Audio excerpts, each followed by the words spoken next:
Akala mo siguro ay Photoshop lamang ang litratong ito, ngunit totoo ito.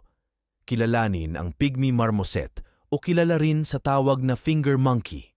Sila ay native sa rainforest ng Western Amazon Basin sa South America. Sila ay itinuturing bilang pinakamaliit na unggoy sa buong mundo na may timbang lamang na umaabot ng 100 grams.